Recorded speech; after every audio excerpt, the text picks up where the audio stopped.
नमस्कार। आकाशवाणी जयपुर अजमेर से प्रस्तुत है प्रादेशिक समाचार।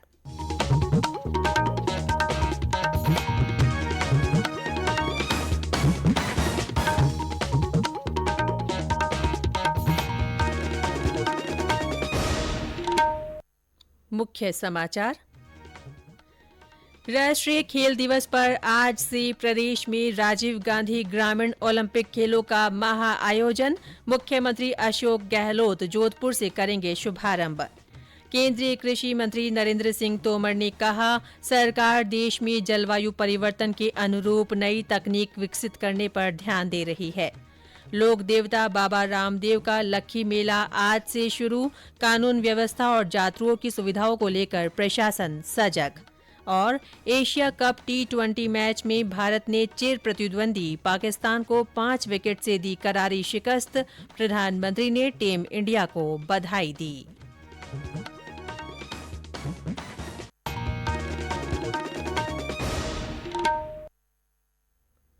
समाचारों के साथ मैं रितिका गुप्ता। और अब समाचार विस्तार से। आज राष्ट्रीय खेल दिवस है। हॉकी के जादूगर मेजर ध्यानचंद की जयंती देश भर में खेल दिवस के रूप में मनाई जाती है।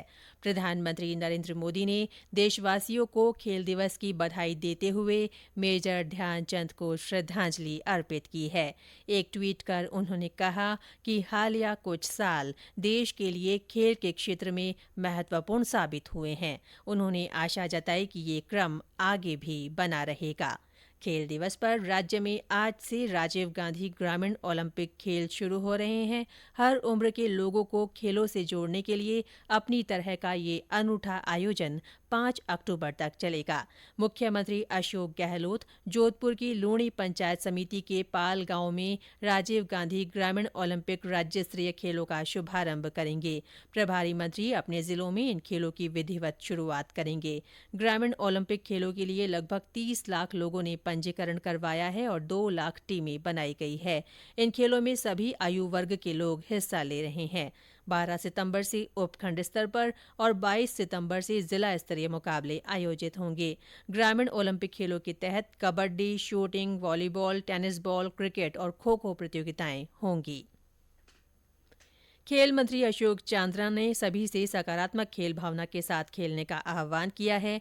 बीकानेर में आयोजित कार्यक्रम में उन्होंने कहा कि राजीव गांधी ग्रामीण ओलंपिक खेलों की बदौलत प्रदेश में खेलों के प्रति सकारात्मक वातावरण फिर से बनेगा और मुख्यमंत्री अशोक गहलोत की हिट राजस्थान फिट राजस्थान की परिकल्पना साकार हो सकेगी। युवा कार्यक्रम और खेल मंत्रालय राष्ट्रीय खेल दिवस पर देश के 26 स्कूलों में मीट द चैंपियन कार्यक्रम का आयोजन कर रहा है। युवा मामले और खेल मंत्री अनुराग सिंह ठाकुर, शिक्षा मंत्री धर्मेंद्र प्रधान के साथ देश के खेल और फिट इंडिया फिटनेस की कुछ हस्तियों के साथ विशेष वर्चुअल बातचीत भी करेंगे। वे भारत में फिटनेस और खेल के महत्व पर चर्चा करेंगे। युवा कार्य और खेल राज्य मंत्री निशित प्रामाणिक भी इस अवसर पर मौजूद रहेंगे। प्रधानमंत्री नरेंद्र मोदी ने कल प्रसारित मन की बात कार्यक्रम में डिजिटल अभियान का जिक्र करते हुए कहा था कि इससे देश में नए डिजिटल एंटरप्रेन्योर बन रहे हैं। प्रधानमंत्री ने अजमेर जिले के सेठा सिंह रावत के ऑनलाइन ई स्टोर दर्जी के बारे में भी चर्चा की। सेठा सिंह ने आकाशवाणी से बातचीत में प्रधानमंत्री को धन्यवाद देते हुए कहा कि उनके कार्य पर प्रधानमंत्री का ध्यान दिया जाना उनके लिए बहुत बड़ी बात है। प्रधानमंत्री माननीय नरेंद्र मोदी जी ने हमारे द्वारा चलाए जा रहे दर्जी ऑनलाइन के बारे में मन की बात प्रोग्राम में देश को बताया। ये मेरे व मेरी टीम के लिए एक बड़ी उपलब्धि है।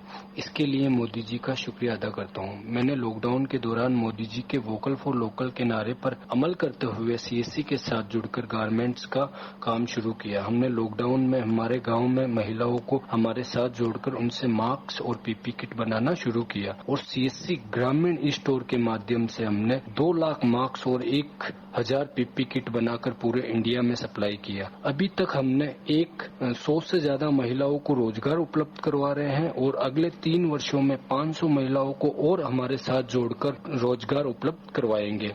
धन्यवाद। केंद्रीय कृषि मंत्री नरेंद्र सिंह तोमर ने कहा है कि देश में कृषि के लिए आधारभूत सुविधाएं विकसित करने में राजस्थान सहित कई राज्य पीछे चल रहे हैं। कल जोधपुर में केंद्रीय शुष्क क्षेत्र अनुसंधान संस्थान काजरी में आयोजित कार्यक्रम में उन्होंने बताया कि एग्रीकल्चर इंफ्रास्ट्रक्चर फंड में से अभी तक सिर्फ 14,000 करोड़ के प्रोजेक्ट स्वीकृत किए गए हैं। देश में जलवायु परिवर्तन के असर पर उन्होंने कहा कि जलवायु परिवर्तन से निपटने के लिए सरकारी प्रयास जोरों पर हैं। वैज्ञानिकों को विभिन्न फसलों के नए बीज तैयार करने और नई टेक्नोलॉजी तैयार करने का टास्क दिया गया है। केंद्रीय मंत्री ने काजरी के कार्यों की प्रशंसा करते हुए कहा कि सौर ऊर्जा, खेती की लागत में कमी करने, पशुधन प्रबंधन जैसे कार्य भी शुष्क क्षेत्र के किसानों के लिए लाभदायक होंगे। कार्यक्रम में केंद्रीय जल शक्ति मंत्री गजेंद्र सिंह शेखावत ने प्रदेश में बाजरा, मेथी, इसबगोल, धनिया, मेहंदी जैसी फसलों की खेती के लिए विशेष ध्यान देने की आवश्यकता जताई। इस अवसर पर कृषि राज्य मंत्री कैलाश चौधरी ने कहा कि किसानों की आमदनी बढ़ाने के लिए केंद्र सरकार ने कई योजनाएं लागू की है। कार्यक्रम में कृषि क्षेत्र में नवाचार करने वाले किसानों को सम्मानित किया गया। ये समाचार आकाशवाणी जयपुर अजमेर से प्रसारित किए जा रहे हैं। समाचार अभी और हैं, उससे पहले ये संदेश। अगर आप कॉम्पिटिशन्स की तैयारी कर रहे हैं तो आप सबों के लिए ऑल इंडिया रेडियो की प्रेजेंटेशन है अभ्यास, एक ऐसा प्रोग्राम जहां हमें 9289094044 पर व्हाट्सएप करते हैं आप अपने ऑडियो सवाल या फिर ईमेल करते हैं abhyas.airnews@gmail.com पर और इसका जवाब एक्सपर्ट देते हैं रात 9:30 बजे शनिवार को। ज्योग्राफी यानी कि भूगोल है इस बार का विषय और सवाल भेजने की अंतिम तारीख है 31 अगस्त। आपका अभ्यास हमारा प्रयास। प्रादेशिक समाचारों में फिर से आपका स्वागत है। उत्तर भारत का प्रमुख लोक देवता बाबा रामदेव का सालाना मेला आज से जैसलमेर में शुरू हो रहा है। मेले में देश भर के विभिन्न स्थानों से जातरू पहुंच रहे हैं। कोरोना के कारण 2 साल से स्थगित चल रहे मेले को लेकर श्रद्धालुओं का उत्साह चरम पर है। राज्य सरकार ने रामदेवरा तीर्थ में विभिन्न राज्यों से आने वाले यात्री वाहनों को टैक्स में छूट देने की घोषणा की है। ये छूट आज से 10 सितंबर तक रहेगी। मेले में यात्रियों की सुविधाएं और कानून व्यवस्था बनाए रखने के लिए जिला प्रशासन ने व्यापक इंतजाम किए हैं। इधर जोधपुर में मसूरिया स्थित बाबा रामदेव के गुरु बालीनाथ मंदिर परिसर में आज सुबह महाआरती की गई। रंग बिरंगी विशाल पताकाएं लिए जातरू देर रात तक मसूरिया मंदिर पहुंचते रहे। ब्यौरा हमारे जोधपुर संवाददाता से। सुबह 4:15 बजे यहाँ पर 108 जोत की आरती की गई है और यहाँ पर जातरुओं की लाइन लगी हुई है। मंदिर में अधिक भीड़ नहीं हो इसीलिए मंदिर प्रबंधन ने मंदिर के गेट 24 घंटे के लिए खोल दिए गए हैं। यहाँ पर राजस्थान सहित अन्य राज्यों मध्य प्रदेश, गुजरात, महाराष्ट्र से भी जातरू आ रहे हैं। आज बाबा के मेले को देखते हुए जिला प्रशासन ने स्थानीय अवकाश घोषित किया है। साथ ही सभी शहर के रामदेव मंदिरों में धार्मिक अनुष्ठान चल रहे हैं। पुलिस सहित अन्य सुरक्षा एजेंसियां यहाँ पर पहरा लगाए हुए हैं और पूरी व्यवस्था बनाए हुए हैं। रामेश्वर बेड़ा, आकाशवाणी समाचार, जोधपुर। धौलपुर जिले में आज लोक देवता बाबू महाराज का लक्खी मेला शुरू हुआ। मेले में राजस्थान सहित मध्य प्रदेश से बड़ी संख्या में श्रद्धालु पहुंचे हैं। पशुपालकों में बाबू महाराज के प्रति विशेष श्रद्धा रहती है। उधर अलवर जिले के पांडुपोल हनुमान जी महाराज का 3 दिवसीय सालाना मेला आज से शुरू हो गया है।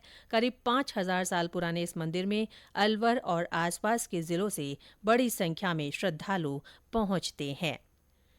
दुबई में कल रात एशिया कप T20 मुकाबले में भारतीय टीम ने अपने पहले मैच में चिर प्रतिद्वंदी पाकिस्तान को 5 विकेट से हरा दिया।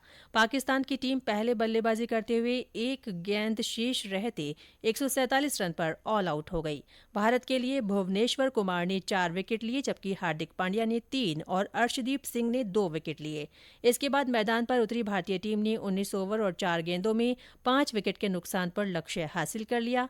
हार्दिक पांड्या ने नाबाद 33 रन बनाए जबकि विराट कोहली और रविंद्र जडेजा ने 35-35 रनों की पारी खेली। बल्लेबाजी और गेंदबाजी दोनों में ही शानदार प्रदर्शन के लिए हार्दिक पांड्या को प्लेयर ऑफ द मैच घोषित किया गया। भारत अब तक 7 बार एशिया कप का खिताब जीत चुका है, जो एक रिकॉर्ड है। प्रधानमंत्री नरेंद्र मोदी ने एशिया कप मुकाबले में पाकिस्तान पर जीत के लिए भारतीय क्रिकेट टीम को बधाई दी है। और अंत में मुख्य समाचार एक बार फिर। राष्ट्रीय खेल दिवस पर आज से प्रदेश में राजीव गांधी ग्रामीण ओलंपिक खेलों का महा आयोजन हो रहा है। मुख्यमंत्री अशोक गहलोत जोधपुर से शुभारंभ करेंगे। केंद्रीय कृषि मंत्री नरेंद्र सिंह तोमर ने कहा है कि सरकार देश में जलवायु परिवर्तन के अनुरूप नई तकनीक विकसित करने पर ध्यान दे रही है। लोक देवता बाबा रामदेव का लक्खी मेला आज से शुरू हो गया है। कानून व्यवस्था और यात्रियों की सुविधाओं को लेकर प्रशासन सजग है। और एशिया कप T20 मैच में भारत ने चिर प्रतिद्वंदी पाकिस्तान को 5 विकेट से करारी शिकस्त दी है। प्रधानमंत्री ने टीम इंडिया को बधाई दी है। इसी के साथ प्रादेशिक समाचार बुलेटिन समाप्त हुआ। नमस्कार।